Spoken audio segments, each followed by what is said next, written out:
Okay, so here we go. I am going to make some cheesecake in our quick cooker. So in the pan already, I've crushed some coconut cookies and mixed them with some butter. I don't add sugar because they're already kind of sweet. But a quick trick is if you have a flat bottom glass or a jar, if you just use it to tamp your cookie crumbs down, it works incredibly.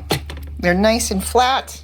I have another one here because we're going to do an experiment. I haven't done this.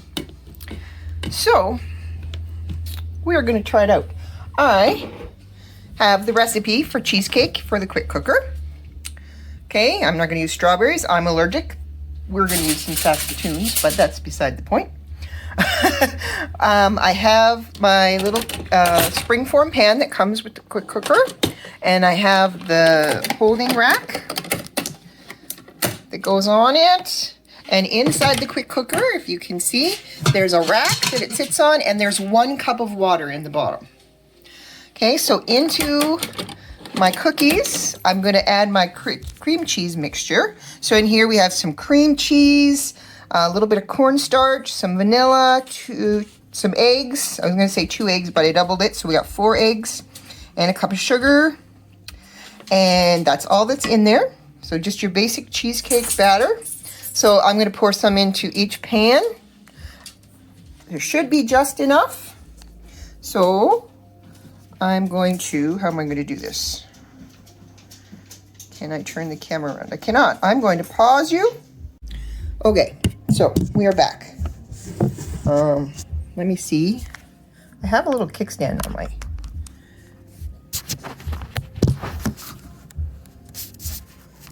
I don't know, that's...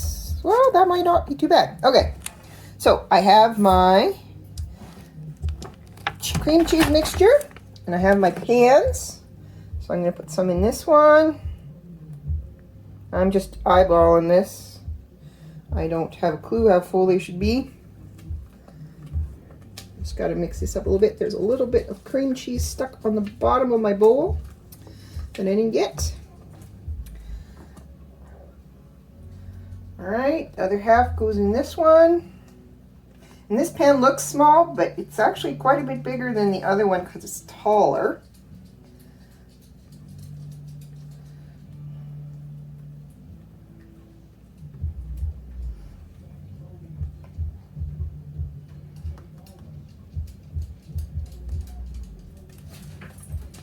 Sorry, I got some cream cheese lumps again. All right, so we're gonna put that in there. Obviously, my cream cheese was a little too cold. I didn't take it out of my fridge before I mixed it up. So we'll just give it a little stir in there. All right, look at that. So I have one. The experiment is I'm going to put one in the air fryer on bake. And I'm going to put the other one into the quick cooker. So I'm just going to move you a little bit so I can put this one into here. No preheating required. I turn it on to bake. And I'm going to turn it up to, let's see, the quick cooker takes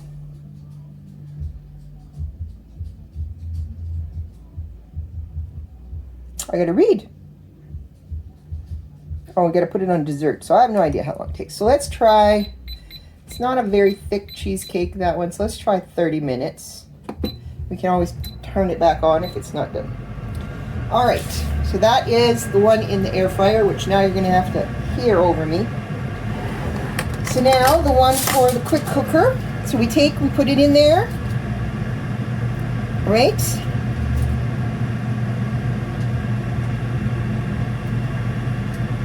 And we're going to top our lid, or top our pan with foil, just to keep the water out of our cheesecake.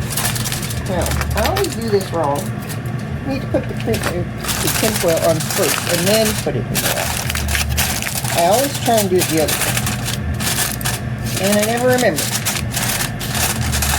Alright, so we're going to put that in the rack. Lift up our handy little handles here. It's not so important now, but when we get it out and it's hot, those come in perfectly handy. Now, I'm going to move this over to my stove before I turn it on. But, what's going on? Oh, I had it on there wrong. There we go. So then I'm going to turn it on, put it on dessert, and press start. And then we wait for it, for the timer. We let it steam release for 10 minutes, and then we manually release it. I don't know if any of you have used an Instant Pot. The steam release on this is easy. I will show it to you. This is much simpler. When this button is up, it's on seal. When this button is down, you can see this pops up, I hope, and then it's on release. And there's a little red button here. Ooh, I got crumbs on the top. A little red button here that pops up when it's sealed, or when it's got pressurized, so you know to not try and open it until that little red button goes down. All right, so we're gonna try this, and I will post the results and what happens when I'm done. Talk to you later. Bye.